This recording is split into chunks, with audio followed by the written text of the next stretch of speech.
नमस्ते दिल्ली बीबीपी। नया दिन, नई सोच। शालीमार बाग के ये कार्यकर्ता हैं, जो जिला केशवपुरम आता है, जो शालीमार बाग की जो रचना है उसमें, तो शालीमार बाग बी ब्लॉक के ये कार्यकर्ता हैं सभी। ये जो आप देख रहे हैं मेरे पीछे, और इस समय जो है बीजेपी ने पूरी तैयारी कर ली है। तरकश के सारे तीर इन्होंने निकाल लिए हैं और अपने जो है भाले में, तलवारों में धार लगा रहे हैं। हमारे साथ ये कार्यकर्ता खड़े हुए हैं, इनसे जानते हैं कि आज ये इकट्ठा हुए हैं, तो आज ये किस काम के लिए इकट्ठा हुए हैं और चुनाव के लिए इनकी तैयारी कैसी चल रही है। जी आप बताएंगे, अपना नाम बताइए, परिचय दीजिए। मेरा नाम नरेश जैन है जी। समय समय पर संगठन के नाते भारतीय जनता पार्टी अपने कार्यकर्ताओं को बुलाती रहती है।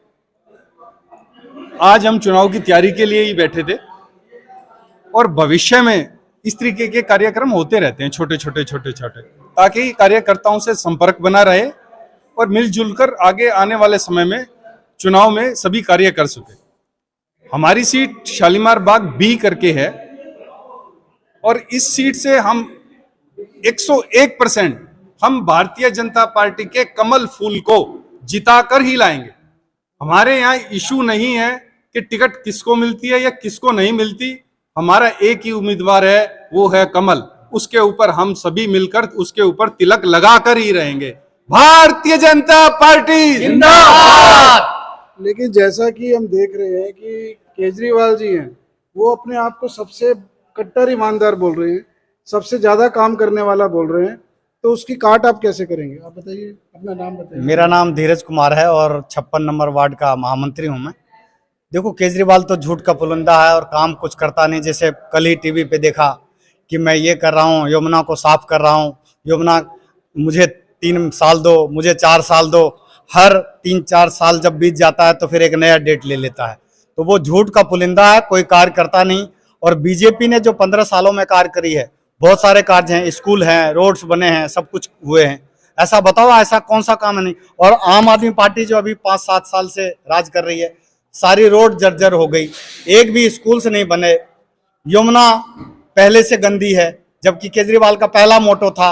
उसका जो उप मुख्यमंत्री है सिसोदिया जी, उन्होंने कहा था मैं 3 साल में यूं, ऐसे चुटकी बजाते वाला, मैं 3 साल में यूं यमुना को ऐसा साफ कर दूंगा कि पीने योग्य हो जाएगा। और यमुना उससे प्रदूषित है।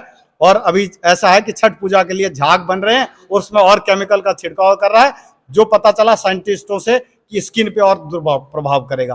तो ये छल कपट की राजनीति, फरेब की राजनीति केजरीवाल की चलेगी नहीं। और आम पब्लिक को पता चल गया है, इस बार कमल खिलेगी और बहुत जोर से खिलेगी। जय श्री राम। जय श्री राम। जी, हमारे साथ यहाँ कुछ बीजेपी की महिला कार्यकर्ता भी हैं, इनसे जानते हैं कि महिलाओं में जो केजरीवाल सरकार इस समय चल रही है, बीजेपी तो काम कर ही रही है आपके हिसाब से, लेकिन जो उनकी छवि है, अगर आपको वोट लेने हैं तो उनकी छवि के बारे में भी बताना पड़ेगा। आपको कैसा लगता है, महिलाओं का रुख क्या है इस चुनाव? देखिए, महिलाएं जो हैं वो बीजेपी के काम से बहुत संतुष्ट हैं, वो मोदी जी के साथ है। सबसे पहले ये देखा जाता है, महिलाओं की आंखों के आंसू किसने पोंछे? मोदी जी ने। जो चूल्हा वो फूकती थी, वो चूल्हा हटा के उज्ज्वला योजना लाए, जिससे उनकी आंखों के आंसू चले गए। उन आंखों के आंसू जो एक भाई बनके, एक पिता बनके जो उनको उबार के लाए उज्ज्वला योजना से, महिलाएं उनके साथ बहुत खुश है। महिलाएं उनका बहुत आभार प्रकट करती हैं। जब भी हमने कुछ महिलाओं से बात की तो उन्होंने कहा कि जब बीजेपी का संरक्षण है ना, जब बीजेपी की सरकार है तो हमें कोई डर नहीं लगता। आज रोड पे चलते हुए डर नहीं लगता, वरना हम ये डरते थे कि महिलाएं शाम को 7 बजे के बाद ना आए, महिलाएं यहाँ ना जाएं, महिलाएं वहां ना करें, ये ना करें, वो ना करें। जैसे अब आप 3 तलाक का मुद्दा ले लीजिए।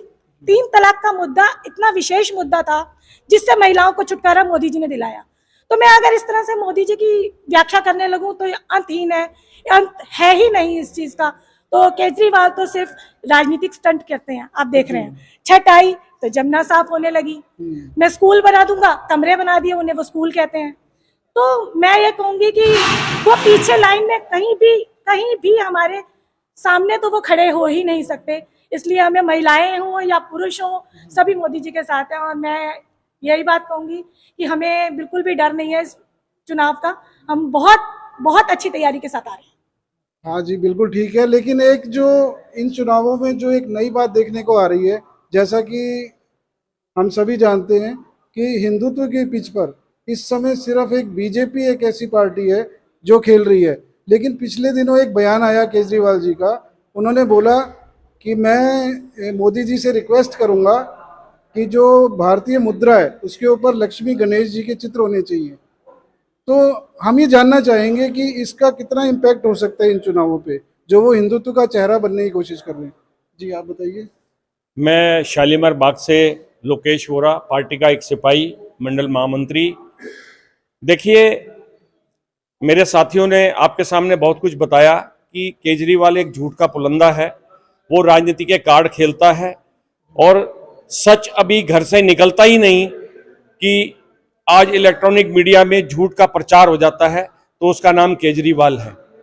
उसने 500 स्कूल बनाने के, नए भवन बनाने का उसने वादा किया था और आज एक भी भवन साबित करे केजरीवाल ने स्कूल का बनाया। केवल पुराने स्कूलों को थोड़ा मॉडिफाइड किया, किसी में 2 कमरे एडिशनल बना दिए। क्या ये स्कूलों के निर्माण हुए हैं? दिल्ली में बसों का इतना अभाव है, किसी सड़क पर निकल जाओ गड्ढों की भरमार है। केजरीवाल जी ने क्या दिया? ये आज दिल्ली की जनता, उनकी ये 200 यूनिट की जो बिजली की जो फ्री बिजली है, स्वाभिमान की जीवन जीना चाहती है, वो इनका बिल्कुल इसका तिरस्कार करेगी। और इस निगम के चुनाव में उनका जो ये एक ही विजन है कि पैसा जो आता है उससे अपना ऐड करो, ऐड में ही सारा कार्य करो। वो ऐड में ही विश्वास रखने वाला नेता है। वो बिल्कुल इस निगम के चुनाव में बहुत बुरी हार केजरीवाल को देखने को मिलेगी, ये आपके सामने आएगा। जैसा कि आप देख रहे हैं कि बीजेपी के कार्यकर्ता पूरे उत्साहित हैं। चलिए, अब देखने में तो आ रहा है कि तैयारी बीजेपी की भी पूरी है। इसके बाद क्या होता है ये तो अब समय ही बताएगा। नमस्ते दिल्ली, AM TV न्यूज़ के लिए मैं वीरेंद्र गुप्ता। नमस्कार।